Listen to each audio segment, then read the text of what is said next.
नाथूराम गोडसे एक ऐसा नाम जो भारतीय इतिहास में हमेशा के लिए महात्मा गांधी की हत्या से जुड़ा रहेगा। 30 जनवरी 1948 को गोडसे ने पूजनीय नेता की छाती में 3 गोलियां दाग दी। जिस आवाज ने भारत की आजादी की लड़ाई का नेतृत्व किया था, उसे हमेशा के लिए खामोश कर दिया। इस कृत्य ने गोडसे को कुख्यात बना दिया, देश और दुनिया की नजरों में उसे एक हत्यारे के रूप में चिन्हित कर दिया। हालांकि उसकी विरासत बहस का विषय बनी हुई है। कुछ उसे एक भटका हुआ देशभक्त मानते हैं, जबकि अन्य उसे एक निर्दयी हत्यारा मानते हैं। नाथूराम गोडसे को समझने के लिए उसके जीवन, उसकी प्रेरणाओं और उस जटिल ऐतिहासिक संदर्भ में जाना होगा जिसने उसके कार्यों को आकार दिया। महात्मा गांधी की हत्या ने पूरे भारत और दुनिया में सदमे की लहरें भेज दी। यह एक ऐसा क्षण था जिसने देश के इतिहास के पाठ्यक्रम को अपरिवर्तनीय रूप से बदल दिया। गोडसे के कार्य विचारधारा, हिंसा और भारत के सबसे प्रतिष्ठित व्यक्तियों में से एक की विरासत के बारे में गहन प्रश्न उठाते हुए बहस और विवाद पैदा करते रहते हैं। इस निबंध का उद्देश्य नाथूराम गोडसे के बहुआयामी व्यक्तित्व का पता लगाना है। यह उनके प्रारंभिक जीवन, हिंदू राष्ट्रवाद के साथ उनके गहरे जुड़ाव और उन घटनाओं पर ध्यान केंद्रित करेगा जिनका समापन महात्मा गांधी की हत्या में हुआ।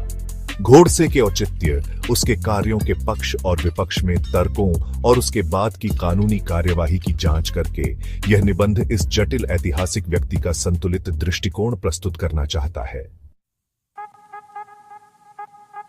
नाथूराम विनायक गोडसे का जन्म 19 मई 1910 को बारामती, महाराष्ट्र में हुआ था। उनका प्रारंभिक जीवन हिंदू राष्ट्रवाद के प्रबल प्रभाव से चिह्नित था। वह एक धार्मिक चित्पावन ब्राह्मण परिवार में पले बढ़े, जो समुदाय अपनी मजबूत धार्मिक और सांस्कृतिक मान्यताओं के लिए जाना जाता है। गोडसे के पालन पोषण ने उनमें हिंदू पहचान की गहरी भावना और हिंदू संस्कृति की सर्वोच्चता में विश्वास पैदा किया।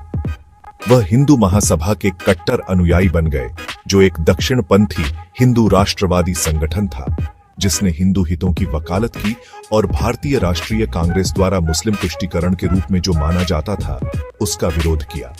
हिंदू महासभा के साथ गोडसे के जुड़ाव ने उन्हें हिंदू राष्ट्रवाद के एक प्रमुख व्यक्ति विनायक दामोदर सावरकर की विचारधाराओं से अवगत कराया, जिन्होंने हिंदू राष्ट्र की वकालत की थी। गोडसे का विश्व दृष्टिकोण, धार्मिक उत्साह, राष्ट्रवादी भावना और कांग्रेस पार्टी द्वारा हिंदुओं की कीमत पर मुसलमानों के तुष्टीकरण के रूप में जो माना जाता था, उसके प्रति आक्रोश की बढ़ती भावना के एक शक्तिशाली मिश्रण से आकार लिया था।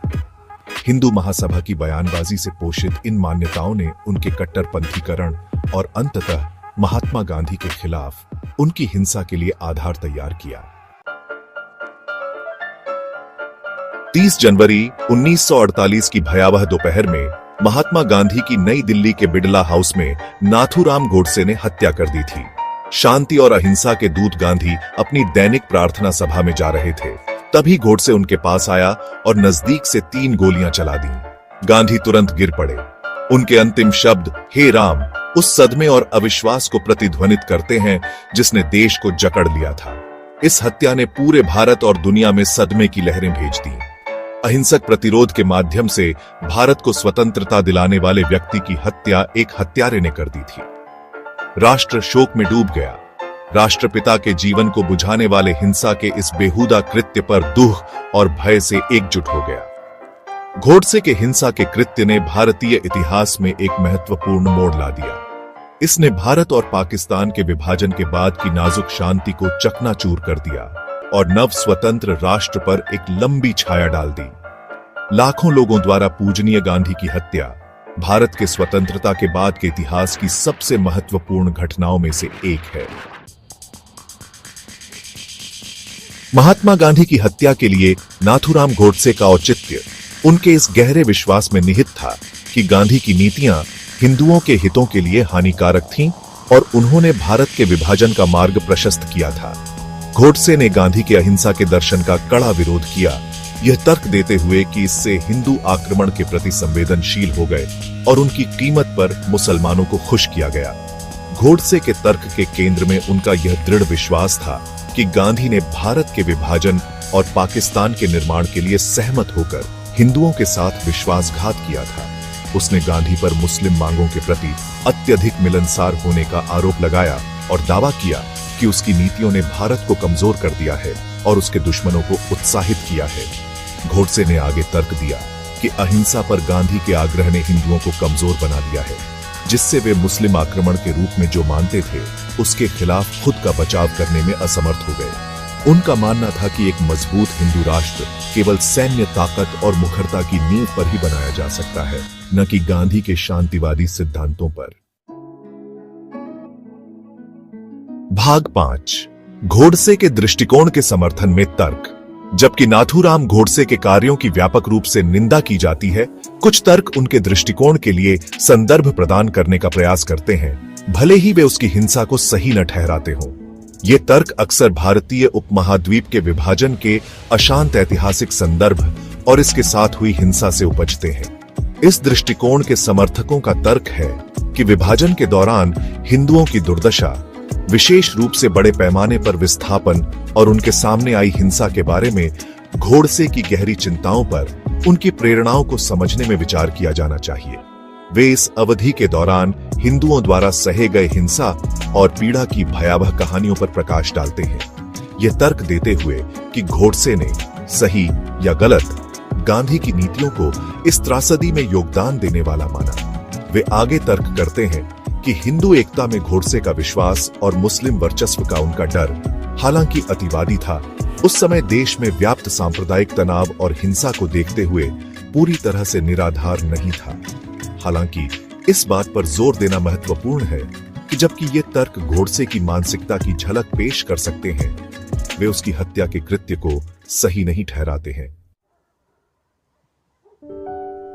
भाग 6, गोडसे के कार्यों के खिलाफ तर्क। भारी बहुमत में तर्क नाथूराम गोडसे द्वारा महात्मा गांधी की हत्या के खिलाफ मजबूती से खड़े हैं।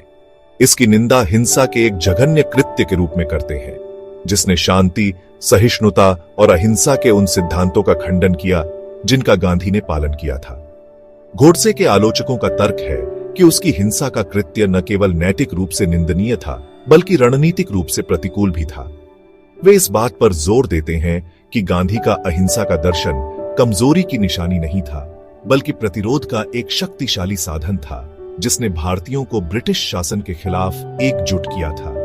उनका तर्क है कि गोडसे के हिंसा के कृत्य ने केवल राष्ट्र को विभाजित किया और उस एकता को कमजोर किया जिसे हासिल करने के लिए गांधी ने प्रयास किया था।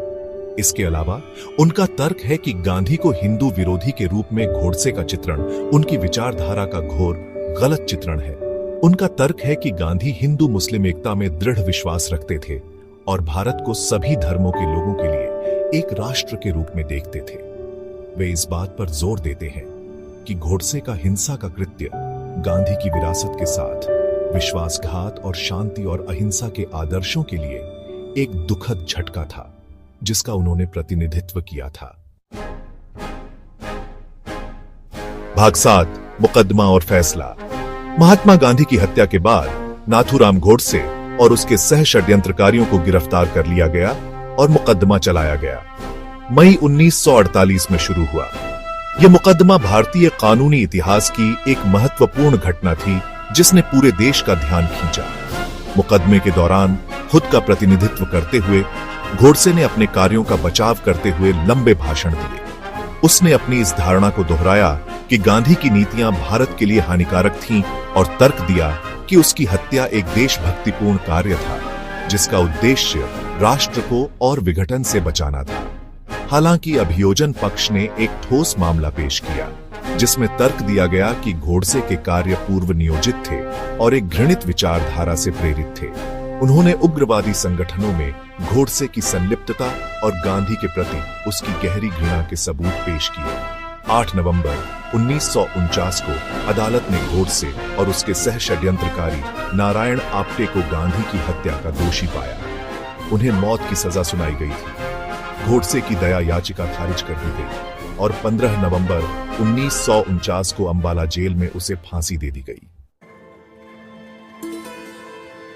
भाग 8, नाथूराम गोडसे की विरासत। भारत में नाथूराम गोडसे की विरासत एक जटिल और संवेदनशील मुद्दा बना हुआ है। जबकि उसे व्यापक रूप से एक हत्यारे और आतंकवादी के रूप में निंदा की जाती है, कुछ सीमांत समूह, विशेष रूप से हिंदू राष्ट्रवादी विचारधाराओं का समर्थन करने वाले, उसे एक देशभक्त और शहीद के रूप में देखते हैं।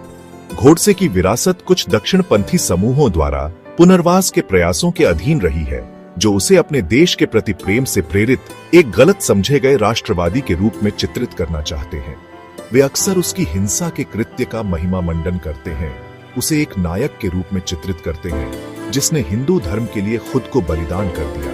हालांकि गोडसे का महिमा मंडन करने के इन प्रयासों को मुख्य धारा के भारतीय समाज से व्यापक निंदा का सामना करना पड़ा है। अधिकांश भारतीय गोडसे को नफरत और हिंसा के प्रतीक के रूप में देखते हैं और उनकी विरासत को बड़े पैमाने पर राष्ट्र के इतिहास के एक काले अध्याय के रूप में देखा जाता है। भाग 9। निष्कर्ष। आधुनिक भारतीय इतिहास में नाथूराम गोडसे द्वारा महात्मा गांधी की हत्या सबसे निर्णायक घटनाओं में से एक है। उसके हिंसा के कृत्य ने न केवल दुनिया के सबसे सम्मानित नेताओं में से एक की जान ले ली, बल्कि राष्ट्र के मानस पर एक स्थायी निशान भी छोड़ दिया। धार्मिक अतिवाद, राष्ट्रवादी उत्साह और व्यक्तिगत प्रतिशोध के एक शक्तिशाली मिश्रण से प्रेरित गोडसे के कार्य नफरत और असहिष्णुता के खतरों की एक कठोर याद दिलाते हैं। जबकि कुछ लोग उस समय के अशांत ऐतिहासिक संदर्भ में उसके कार्यों को संदर्भित करने का प्रयास कर सकते हैं, उसकी हिंसा का कार्य शांति, अहिंसा और एकता के उन सिद्धांतों के बिल्कुल विपरीत है जिनका गांधी ने पालन किया था।